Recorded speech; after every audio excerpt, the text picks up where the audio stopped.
이 본 말씀을 통해서 영혼의 회복력,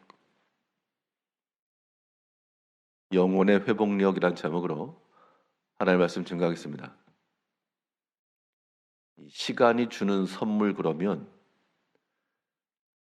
사람의 지식이 늘어나고 경험이 쌓이고 또 무엇인가에 대해서 자연스럽게 행할 수 있는 그런 연륜이 생기게 됩니다. 그런데 그런 것을 얻는 대신 지불하는 것들이 있는데 어떤 건강이랄지 젊을 날에 그러한 그런 것들은 값을 치르고 얻는 겁니다. 젊은 사람이라도 몸의 회복이 더디면 약하고, 물론 노인이라도 금방 회복이 되면 건강하게 될 것인데, 우리 영혼은 시간과 관계없이 날마다 새로울 수가 있습니다. 약했다가도 강해지고, 넘어졌다가도 일어서고, 이러한 영적인 회복력이 우리 가운데 있을 때, 그러한 신앙인들은 건강한 성도가 되는 겁니다. 그러면 여러 가지 약함과 낙담과 넘어짐의 상황 가운데서 우리 영혼을 도로 일으켜 세우고 다시금 강건하게 할 수 있는 길은 무엇인가? 우리 영혼의 회복을 위해 우리가 해야 될 일이 무엇인가? 오늘 본 말씀을 통해 살펴보게 되면 영의 회복을 위해서는 약함의 원인이 되는 것들을 제거해야 됩니다. 우리 영혼을 약하게 하는 것이 무엇일까? 하나님 앞에서 우리 영혼을 약하게 만드는 것은 죄의 미혹입니다. 그래서 우리가 그 죄의 미혹 가운데 빠지게 되면 우리 영혼은 덩달아 약해지게 되고, 그 죄의 미혹을 거스리고 이기게 되면 우리 영혼은 건강해지는 겁니다. 근데 죄라고 하는 것이 찰거머리와 같아지고 떨어질 줄 모르고 항상 우리 삶 가운데 붙어가지고 피를 빨아먹는 것처럼, 그런데 우리가 그런 것을 그대로 놔두면 죄가 있는 곳에는 하나님의 진노와 하나님의 심판의 마음으로 우리가 여러 가지 삶 가운데서 하나님의 진노하심이 느껴질 때, 그때는 우리의 행위를 살피고 돌이키며 주의 약속의 증거들을 향하여서 돌아서야 됩니다. 우리 영혼의 회복을 위해서는 그 하나님의 진노하심과 하나님의 분노하심의 원인들을 다 버려야 됩니다. 두려워하는 마음으로. 그래서 오늘 시편 기자도 하나님 앞에서 뼈가 떨리는 마음으로 주의 진노와 분노를 거두어주시기를 구하고 있습니다. 1절에서 여호와여 주의 분노로 나를 책망하지 마시오며 주의 진노로 나를 징계하지 마옵소서. 여호와여 내가 수척하였사오니 내게 은혜를 베푸소서. 여호와여 나의 뼈가 떨리오니 나를 고치소서. 가만히 있는데 하나님의 진노가 올 리가 없고, 가만히 있는데 내가 뼈가 떨릴 정도의 두려움을 겪을 일도 없습니다. 분명 외적인 내적인 상황들을 통해서 하나님이 책망하시는 그러한 때가 있었고 그 이유가 있었다는 것인데, 지금 이 시편 기자는 그러한 것을 본인이 깨닫고 하나님 앞에 은혜를 구하며 하나님의 진노와 책망하심을 거두어 주시기를 구하고 있습니다. 사람이 몸이 아파가지고 병원을 가도 어디가 아픈지를 정확히 이야기를 해주고 또 진단을 통해서 어디가 문제인지를 짚어내는 것이 회복의 기초입니다.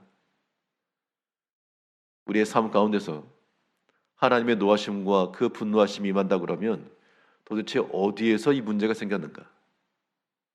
무엇이 문제인가? 라고 하는 것을 본인 자신이 살펴야 됩니다.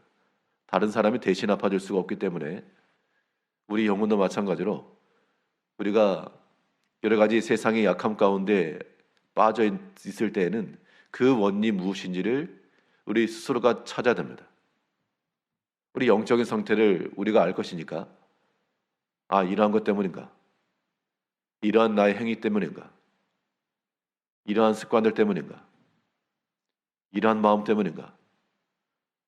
그러한 것들을 찾고 우리로 하여금 약화시키는 그런 죄의 미혹들이 있다 그러면 그것을 버려야 됩니다. 그걸 버리지 않고 그대로 놔두면 하나님의 노하심과 그의 책망하심은 여전히 할 것이므로 우리가 하나님 앞에 두려워하는 마음을 가지고 뼈가 떨리는 마음을 가지고 얼굴에 수척함을 가지고 그때 모든 죄에서부터 돌이키며 하나님 앞에 은총을 구해야 됩니다.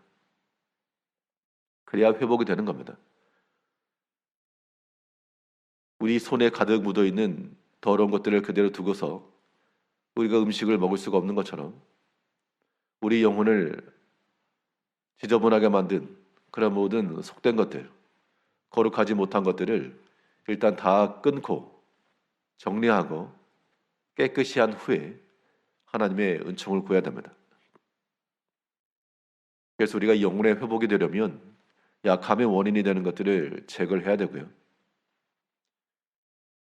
거기에다 이제 필요한 것, 약한 것 말고 강해져야 되니까 이 강함의 원인이 될 만한 것을 주입을 시켜야 되겠는데 무엇이 우리 영혼을 강하게 할까?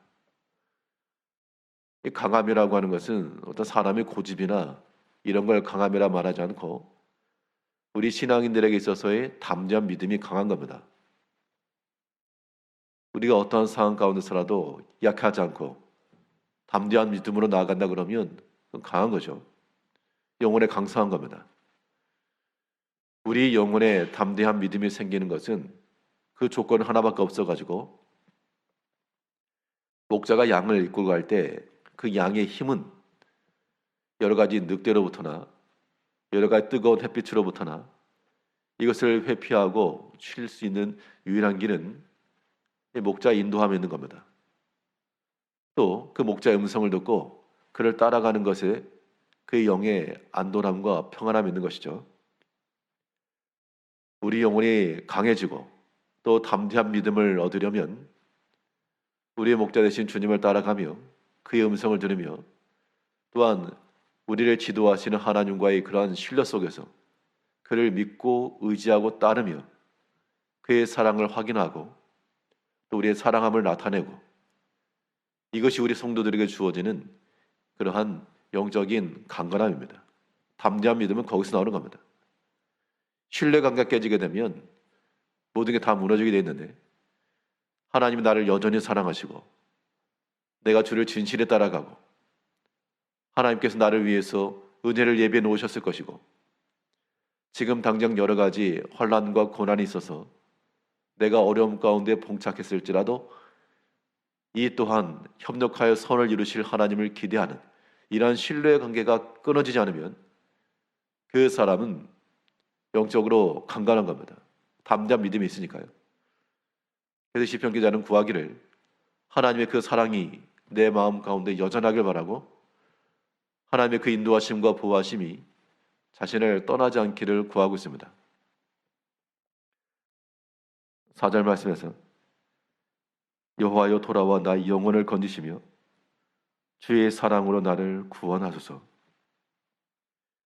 구원받는 길이 하나님의 지키심과 보호하심과 인도하심을 받는 그 길은 하나님과 우리 사이에 그러한 영적 신뢰에 있는 신뢰 관계. 신뢰라고 하는 것은 사랑에서 나오는 겁니다. 우리가 하나님을 진실로 사랑하고 또 하나님의 사랑을 간절히 구하고 나면 우리 영혼은 자연스럽게 회복이 되는 겁니다. 상처가 나더라도 이거 금방 회복되면 아무런 문제 아닙니다. 사람이 건강하고 또 젊은 시절에는 이 몸이 조금 피곤해도 하룻밤 자고 나면 회복되는 경우가 많죠. 사람이 약해지거나 연로하게 되면 예전에는 하루만 자고 일어나도 성성했는데 이 피곤이 쌓이고 누적되니까 이게 회복이 더딘다는 겁니다. 육체의 일들은 우리가 어떻게 할 수 없으나 우리 영혼은 날마다 새로우니까 연수함과 노년에 관계없이 날마다 우리 영혼을 살펴 약하게 만드는 모든 죄의 미혹들, 하나님의 진노와 책망이 있을 만한 것들은 다 버리고 오직 하나님의 은총을 구하시며 하나님의 사랑을 구하시며 그 가운데서 우리 영혼의 강성함과 담대한 믿음으로 살아가기를 구하셔야 됩니다. 뼈가 떨리고 얼굴이 수척해질 만큼의 여러 가지 어려움이 있을지라도 하나 앞에 하나님을 사랑하는 마음으로 또 그의 사랑을 구하는 마음으로 날마다 영의 강건함으로 살아가시는 모든 성도님들 되시기를 바라겠습니다. 기도하겠습니다.